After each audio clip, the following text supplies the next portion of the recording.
为什么在欧洲近代100年的动荡里，只有波兰一直是那个最悲情的主角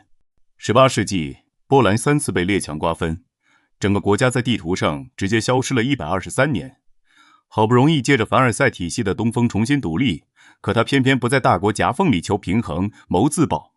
反而趁苏俄内战出兵基辅，趁德国战败死磕柏林，最后硬生生把苏德2个死对头逼得联手对付自己。难道这一切仅仅是因为波兰弱小吗？论民族苦难，犹太人的遭遇不比任何人轻；论地缘劣势，4战之地的德意志比谁都凶险；论大国博弈，英法俄的手段更是狠辣至极。这些能在乱世里活下来的国家都懂一个道理：政治是妥协的艺术。英法懂制衡，苏德懂交易。在他们眼里，政治是妥协，是平衡，是利益交换，唯独不是无脑的挑衅。波兰沦为牺牲品，根本不是因为国力弱，而是他彻底违背了地缘政治的逻辑。没有掀桌子的实力，却总想着通吃所有庄稼。只有理解弱小不是生存的障碍，傲慢才是。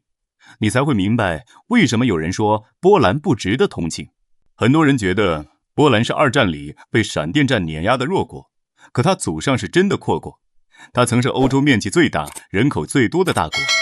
一骑兵能把奥斯曼土耳其打得节节败退，甚至攻占过莫斯科，这是拿破仑和希特勒都没能做到的事。按理说，靠着这份家底，波兰怎么也能混成列强，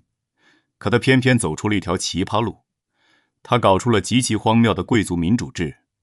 国王不是世袭，而是贵族投票选出来的高级打工仔。历代国王还得不断把征税、铸币、征兵的核心权力割让给地方豪强，国家中枢被彻底抽空，地方势力却拥兵自重，富可敌国。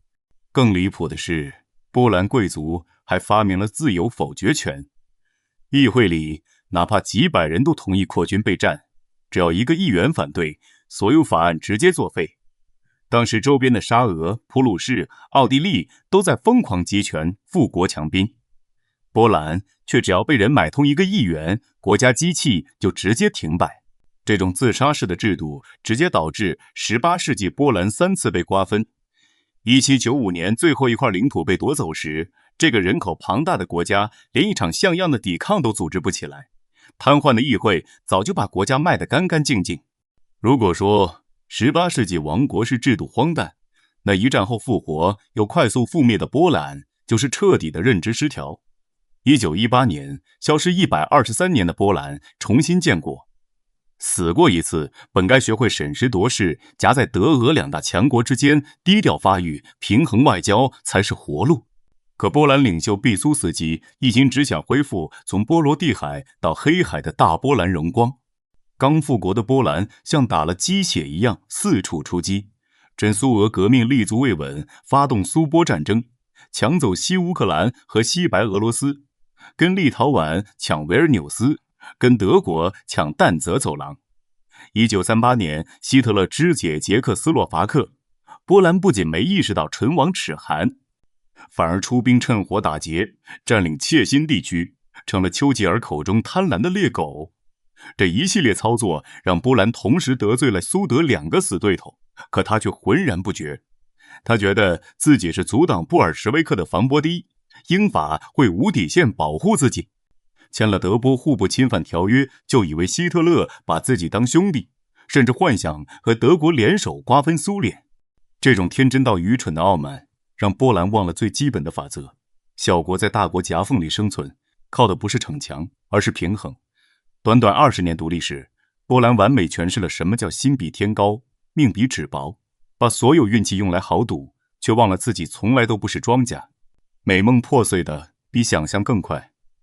1939年，希特勒索要但泽走廊，放话要么割地苟活，要么战争灭国。波兰毫不犹豫选择硬刚，看似有骨气，实则是对国力的灾难性误判。他把所有希望压在英法盟约上，坚信德国一动手，英法就会从西线进攻柏林。可他不知道，英法从一开始就没打算为波兰拼命。秘密会议里早已达成共识，波兰注定沦陷，只是用来消耗德国，为英法争取时间的缓冲带。